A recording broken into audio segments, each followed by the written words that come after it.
less than 12 minutes. So when you first open up Apple Motion, you should be greeted by the project browser. If you're not greeted by the project browser, you can go up to File, New from Project Browser, or you can push Command, Option, and N. When you're in the project browser, you're going to see stuff like the Motion Project, Final Cut Effect, Generator Transition, and Title. You're going to use these when you want to build different plugins for Final Cut Pro. Today we're going to be taking a look at the Final Cut title. So go ahead and select that, then move over to the right side where you're going to see your different presets. Today we're going to work on a 1080p timeline, and we're going to leave the frame rate at 2997. I recommend that you leave these settings at whatever you typically film your videos at. From there we can set our duration. Today I'm just going to leave it at 5 seconds. After that, go ahead and push open. When you first open up Apple Motion, it should look just like this. Down at the bottom is your timeline, the left side is your library and your inspector, this panel is your layers, and this right here is your viewer. Go ahead and select type text here, then push delete to delete it. Coming down to the bottom of our viewer, you'll see all of these different options. We're going to go ahead and select the rectangle object. If you want additional shapes, you can click on this down arrow and you'll see a rectangle, a circle, and a line, as well as the ability to use the Bezier tool if you prefer. Go ahead and select the rectangle tool. Jump to the inspector. In the inspector, we can change stuff like the fill color, fill opacity, the outline settings. Let's go ahead and disable the outline. Then we'll jump into the geometry settings, and we're going to drag up this roundness slider. That's going to give us some nice rounded edges on our rectangle. Now, I'm not particularly happy with the scaling on the rectangle, so let's find the size panel. If we click this down arrow, you can see the width and height. I'm going to set the width to 450, and I'm going to set the height to 100. After that, we can jump back into the style settings. I want this to look like a red subscribe button, so I'm going to change the fill color over to red. Now that we have the red going, let's go ahead and add in some text. Coming to the bottom of your viewer, we can select the text tool. You can also achieve that with T. Click where you want your text to show up, and I'm just going to write in subscribe. After that, I want it to be centered, so I'm going to change the alignment to the center. Then I'm going to select the arrow tool from this panel right here, and click and drag. You can also get that tool with A. After that, go to your left side and find the size options in your inspector.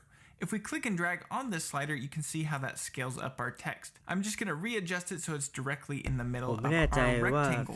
Okay, so let's get into some basic animations. Let's go ahead and animate our rectangle. Selecting our rectangle, go into your properties settings. In your properties, you'll see all of these options like position, rotation, scale, shear, and anchor point. There's also blending options and stuff like drop shadow. What we're mostly going to be working with today is the position and scale. Now, on any of these, you can see there is an X and Y axis, but if you want the Z axis as well, you can click on this down arrow and you will see the Z option here. Over to the right is these grayed out diamonds. If you click those will actually create keyframes. I'm going to undo that with Command Z. Coming down to the scale options, let's go ahead and expand that with that down arrow. What I want is for this rectangle to pop out from the left side over to the right. So what we'll need to do is affect the X scale. But right now, if I scale that down, you'll notice how it's shrinking into the middle, and I want it directly from the left-hand side. So we're gonna need to change the anchor point. To do that, we can either set the exact values here in the anchor point settings, or we can come down to where our arrow tool is, click this down arrow, and see all of these additional tools. I'm gonna go ahead and select the anchor point. Click on this red arrow and drag our anchor point over to the left-hand side. Now, if it's not lining up perfectly, what we can do is actually set our exact value. So I'm going to come over to the anchor point settings and set -225. Now we can actually animate this object. Ensuring that your playhead is at the very beginning, go ahead and find the X axis under your scale settings. Drag that down all the way to 0. Then come over to the right side and click to add a keyframe. Now we can move forward a full second and then set that back to 100.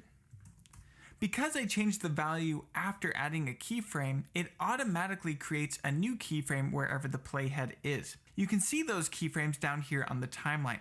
I can actually click and drag these keyframes to adjust the timing. So if it's playing out a little bit too slow for me, I can actually click and drag this down to half a second. So now it will play much faster.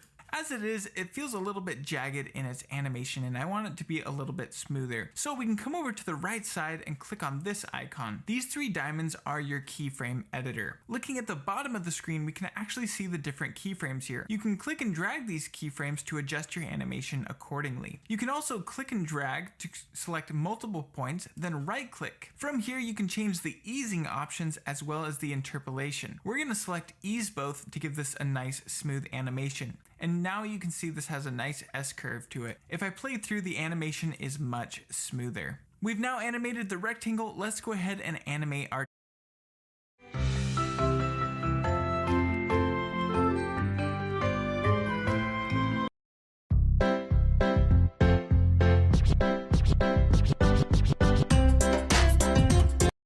text. Selecting your text, go back to the very beginning of the timeline. Now you can go up to this top menu. Up here you'll find stuff like objects with cameras, lights, drop zones. You'll also find filters which you can use for different effects.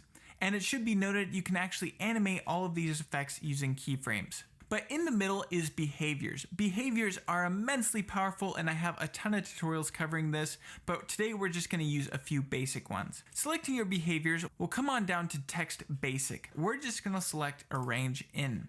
This is a preset animation in Apple Motion. So if I play through, we can actually see that our text flies in very nicely. Now, if I want to speed up the animation of the text, I can actually locate the behavior parameter here marked in purple. If you don't see this, you may need to enable it here using this gear icon. Now I'm going to